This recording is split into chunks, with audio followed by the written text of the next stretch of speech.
Sonic is trying to buy back as much as 40% of their stock over the next few years. Are they trying to pull off buyback magic here? Is this actually a decent idea to do? Let's talk about it actually. What's up world? Michael E.J. here, economic stock picking, and just always trying to provide different ideas and insights into the world of finance, the stock market, and just provide different ideas because you can't really beat the market unless you think different than the market. So with that in mind, we're going to talk about what I think is an interesting case study looking at a company that many of you already know, which is Sonic.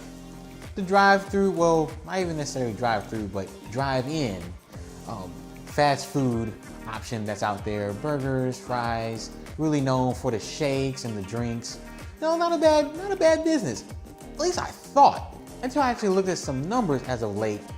It's a little rocky. This is the definition of a declining business. Like, I talk about the company life cycle long ago. Check out that video in the card and look at how I value companies. And essentially, what I'm looking for is how much growth is priced in. Future growth is priced in. And if you're a declining company with revenues declining, with the assets of your business being squeezed, and that's declining, you're divesting, not investing, you should expect zero growth. Like what you see as the valuation today should have no growth prospects baked in. Nothing. Matter of fact, you won't even be surprised if they have negative. I mean, you can make the case that the company's still profitable, but they shouldn't really have anything.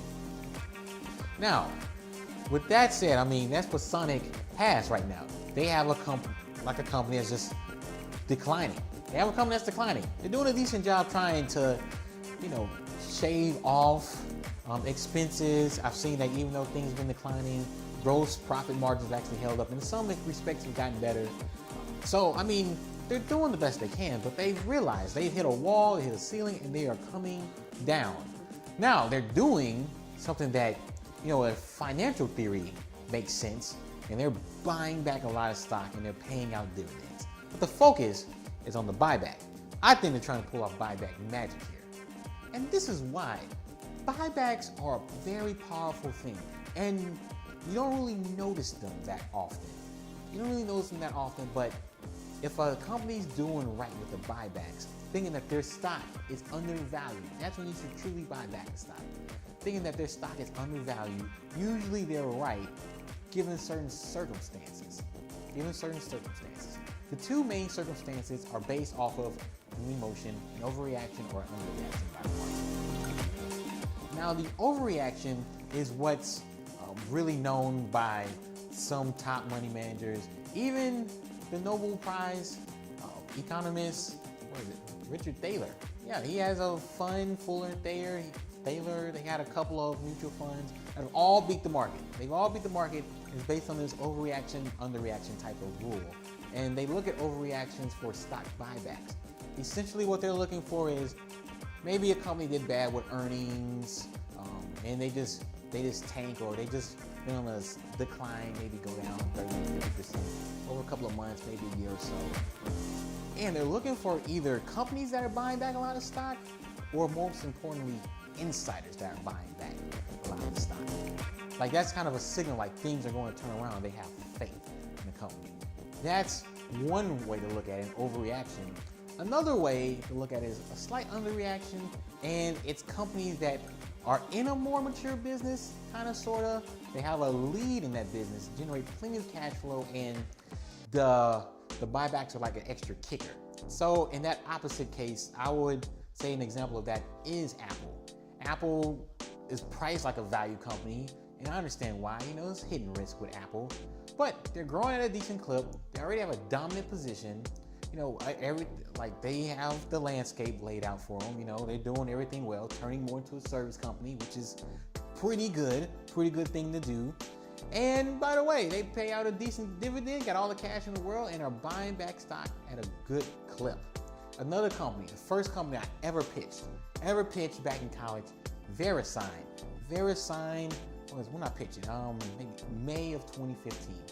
Since then, I want to say the stock has doubled or nearly doubled since then to now.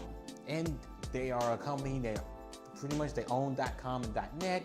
It's a government, internationally, government like protected business. They really just grow with GDP, sales-wise, little capital, well, not that much capital intensity, and really the real boost there is in the buybacks. They buy back a lot of stock consistently. I mean, in those two type of scenarios, yes, buybacks are powerful. Sonic doesn't fit either of those. Sonic doesn't fit either of those, not at all. So with Sonic, this is a declining business where there's already a lot of competition. Think about all the fast food places out there: McDonald's, Jack in the Box, Wendy's, In-N-Out. I'm in Texas, so Whataburger, what's up? So you got all these different Burger King.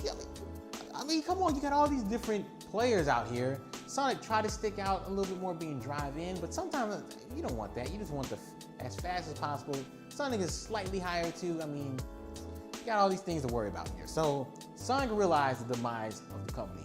Things start teetering around 2016 when sales growth started to turn negative. What they started doing is buying back a ton of stock. Now, when you hear buyback yields and shareholder yields, 2, 3, 4%, even 4, 5, 6%, it's kind of high. That's pretty high. That's a lot of buying back that's happening, or a lot of dividends that are being paid out. They're double digits in buybacks since 2016 annually. 2016, 2017, right now, I mean, it's like 12, 13, 14% buyback yield. You add that to the dividend yield as well, and you're talking 14, 15, 16% shareholder yield. That is ridiculous. But in all that ridiculousness, you have to consider the company's doing the opposite of growing. It's decelerating. It's having negative growth. So there's like a balancing act that needs to happen. Now Sonic's doing that to try to buoy the stock, trying to save themselves. And the stock actually kind of popped up just before earnings, surprisingly. But I mean, overall, will the buyback save them? Will this actually lead to even the stock being worth more than what it is, and actually potential for the stock 1 or 2 years out? Since there is no growth prospects, I don't need to look 3 to 5 years out. I can look at today, and for tomorrow, look out like a year. Where's the stock at in that time frame? And Sonic, is about 34, 30, into the 30s right now. Overvalued, completely overvalued, just utterly overvalued. And a lot of it has to do with that run up before earnings at the end of June. Now, if the stock was, high teens, low 20s, and still have all these characteristics with buybacks, yes, it's worth the try. It's worth buying it and seeing. It would totally been worth it. But this is a case of a stock that even at, 12 times earnings, completely overvalued. I actually think it's higher. I think it's like closer to 17, 18. Like, that's a company that's expected to grow in line with the market. And this company doing jack. All right, they're going down. They're slowly going down. They know it. So they're trying to save themselves. But I'm not gonna lie, I will be watching this from a distance, seeing how much they actually buy back in stock, tracking it over time, and seeing if it actually saves them. Will it actually lead to prices increasing? I mean, right now, since it ran up, it's been on a slight decline, but we'll see how things turn out. So we're going to keep an eye on this. I'll make sure to talk more about buyback stocks in the future, and we're just going to go from there. Michael EJ here, always trying to provide a different perspective to the stock market, and I'll see you at the next one. Peace.